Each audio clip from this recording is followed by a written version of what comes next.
Hindustan news today में आपका स्वागत है। खबर हरियाणा के बावल आज कृषि विश्वविद्यालय में किसानों को सम्मानित किया गया। प्रदेश में कृषि मंत्री जेपी दलाल द्वारा वर्चुअल रैली का आयोजन किया गया, जिसमें बावल कृषि महाविद्यालय में किसानों को कृषि मंत्री से सीधे सवाल किया और किसानों ने सवाल पूछे। वर्चुअल कार्यक्रम होने पर समर सिंह के आह्वान पर वरिष्ठ वैज्ञानिक डॉक्टर जोगेंद्र यादव और विधायक लक्ष्मण सिंह ने किसानों को प्रमाण पत्र और शील्ड भेंट की। विधायक ने दोनों किसानों को 11,11 हजार रुपए देने की घोषणा की। महिला किसान निहाल पत्नी मिर सिंह झाबुआ निवासी और यशपाल ने सरकार का आभार व्यक्त किया। लक्ष्मण सिंह ने कहा कि असली, नकली और फसली 3 प्रकार के किसान होते हैं। बॉर्डर पर बैठे नकली किसान है, असली किसान खेतों में काम कर रहे हैं। उन्होंने तीनों नए कानूनों को किसानों के लिए सही कहा और किसानों के सवालों के जवाब दिया। उन्होंने कहा कि न मंडी बंद होगी, न जमीन छीनी जा रही है। कुछ लोग किसानों को गुमराह कर रहे हैं। बाजरे का एक एक दाना खरीदा गया, किसानों की आय बढ़ रही है। इस अवसर पर विधायक लक्ष्मण यादव, वरिष्ठ वैज्ञानिक डॉक्टर जोगेंद्र यादव, नरेंद्र सिंह, अनेक किसान मौजूद रहे। आपके क्षेत्र की ताज़ा अपडेट पाने के लिए हमारे चैनल को सब्सक्राइब करें, लाइक करें, शेयर करें, बेल आइकन दबाना ना भूलें। देखते रहिए हिंदुस्तान न्यूज टुडे।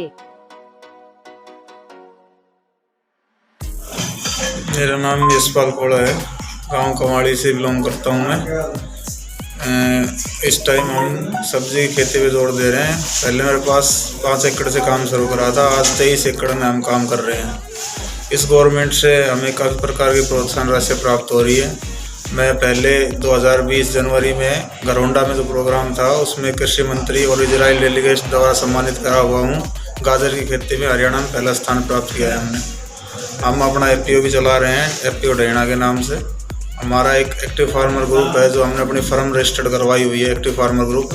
उससे हम अपना पूरी खेती का ऑनलाइन ब्यौरा रखते हैं, वो भी सब अकाउंट से ही टैली करते हैं। इसके साथ साथ हम ग्रुप में जो काम कर रहे हैं उसका हमें बहुत ही अच्छा बेनिफिट मिल रहा है। और हमारे यहाँ से डॉक्टर JS यादव जी और पूरी KU की टीम लगातार हमारे से संपर्क में रहती है। समय समय पर आने वाली समस्याओं का हमारा समाधान करवाते हैं।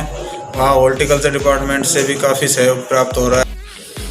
मैं सुरेंद्र सिंह गांव मोहनपुर से हूं और जो सेंट्रल गवर्नमेंट और जो राज्य सरकार जो किसानों के लिए जो नई नई स्कीम लेके आ रही है, तो उसके लिए किसानों को बहुत फ़ायदा हो रहा है। और जिस तरह से अब हमारे यहाँ पे दक्षिणी हरियाणा में जो नहरों में पानी वगैरह जो पहले नहीं आता था, वो अब पानी भी आता है। और जो लाइट पहले 5-6 घंटे ही आती थी किसानों को, आजकल यहाँ पे 10 से 12 घंटे के आसपास लाइट आ रही है।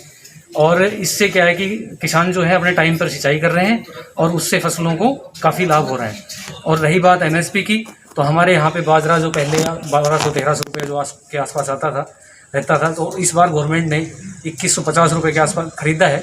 तो ये किसानों के लिए बहुत बड़ी बात है। और किसान इन सब के लिए सेंट्रल गवर्नमेंट और स्टेट गवर्नमेंट का बहुत बहुत धन्यवाद करते हैं। और इस तरह से यदि गवर्नमेंट से किसानों को और भी इस तरह की हेल्प मिलती रहे तो किसान बहुत ही ज़्यादा प्रोग्रेस करेगा और किसानों को बहुत अच्छा फ़ायदा। हिम्मत करे, समझ से काम ले। और हम कृषि वैज्ञानिकों और कृषि विभाग के अधिकारियों के सलाह से के साथ मिलकर के अगर उन्नत तकनीक अपनाता है, फसल विविधीकरण को अपनाता है, अब रिसोर्स कंजर्वेशन टेक्नोलॉजी को अपनाता है, पानी की बचत और दूसरा भूमि की उपजाऊ शक्ति को बनाए रखना, जैविक खेती की तरफ अगर वो जाए, मशरूम प्रोडक्शन है, कहीं बी कीपिंग है, कहीं डेयरी का है, बहुत सारी चीज़ें ऐसी है जो वो कम ज़मीन में भी कर सकता है। अचानक से हूँ, मैं पैसे से फार्मर हूँ और वैसे इंजीनियर भी हूँ। मैंने अब की बार देखा कि जो बाजरा की जो बिक्री हुई है बहुत अच्छा रेट मिला है। पहले हम देखते थे भाई बाजरा 800-900, आज बाजरा हमें 2021 तक बिका है, वो बिना किसी उसके। सबसे बड़ी बात है मोदी सरकार आने के बाद बिचौलापन खत्म हो गया। आप देखोगे कि कोई किसी तरह की वो नहीं है, सब अपने खाते में पैसे आ रहे हैं। किसानों के लिए काफ़ी सब्सिडी आ रही है और जो अपने का सामान पानी बट रहा है, पहले पानी नहीं आता था, हमारी सूखी नहरें सूखी रहती है। आप काफ़ी देखोगे काफ़ी नहरों में सुधार हुआ है, पानी आ रहा है और काफ़ी सुधार हो रहा है। ये जो विदेश से कुछ भी लगा लो कि बाहर जो पैसे आए वो लोगों ने उन्होंने एक टाइप से लोगों को भड़काया जा रहा है, किसानों को भड़काया जा रहा है कि भाई तो आपके साथ ये हो जाए। कॉन्ट्रैक्ट फार्मिंग कुछ नहीं होता। ये कह रहे कॉन्ट्रैक्ट फार्मिंग का नुकसान कुछ नहीं है। कॉन्ट्रैक्ट फार्मिंग अगर आप चाहो तो तोड़ भी सकते हो। कॉन्ट्रैक्ट फार्मिंग से क्या नई नई टेक्नोलॉजी आएगी आपके पास, कुछ करने का मतलब एक जज्बा आएगा। हमारे यहाँ पे क्या है, हमारे यहाँ पे सिर्फ गेहूँ बोते हैं, सरसों बोते हैं। कॉन्ट्रैक्ट फार्मिंग होगी तो अदर फसल भी आएगी। और जो बंदा, आप ये सोचो कि भाई इंडस्ट्रीज है, मान ले रिलायंस है, आपने 2 रुपये किलो, मतलब कस्टमर को फायदा हो ना, किसान और कस्टमर के बीच में रिलेशन बन जाएगा। धन्यवाद। सरकारें कुछ भी करें, लेकिन स्टेट गवर्नमेंट के अपने कानून, जैसे पंजाब के किसान ज्यादा वहां बैठे हैं, हरियाणा के तो कम ही है, तो पंजाब के किसान ज्यादा बैठे हैं तो वहां की विधानसभा में जो ये कानून आया था उन्होंने उन सबको निरस्त कर दिया। मैं निरस्त ही कर दिया तो फिर वहां क्यों कर रहे हो? तो दोनों ही तरफ से ये बात थी, भाई निरस्त भी कर दिया और उन्होंने अपना कानून भी लागू कर दिया। इसलिए बाहर भी मंडियों पे टैक्स लागू हो, अंदर भी मंडियों पे टैक्स लागू हो, ऐसा प्रयोजन। लेकिन आपको पता है कि जब हमारा उत्पादन, हमें अवसर नहीं मिलता, वेस्ट जाता है, बहुत ज्यादा वेस्ट जाता है। कोई भी चीज का उत्पादन कर लो आप, सब्जी के समय इतनी ज्यादा सब्जियां हो जाती हैं, अन्न के समय इतना अन्न हो जाता है, लेकिन हमारे पास प्रबंधन है नहीं। पेशे से एक किसान हूँ। सरकार ने एमएसपी पे जो बाजरा खरीदा 2150 रुपये, ये बहुत ही सराहनीय कदम है। सभी का बाजरा बिक गया और सरकार ने अब जो खाद और बीज की व्यवस्था की है ये भी बहुत अच्छी है। इससे हमें खाद और बीज समय पर मिल जाता है और लाइन में नहीं लगना पड़ता। मैं सरकार का धन्यवाद करता हूँ। ये सम्मानित होकर बहुत बढ़िया लगा हमको, बहुत अच्छा।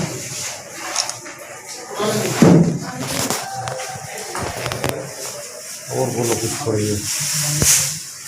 जो सरकार आई है, पहले जो कृषि कानून थे और नए कृषि कानूनों में किस तरह का अंतर देखते हैं आप? इसमें तो बहुत अंतर हो गए। पहले तो जमींदार बहुत टोटे में था, अब तो और भी तरक्की करने लगा जमींदार ऊपर। ठीक है। मुकेश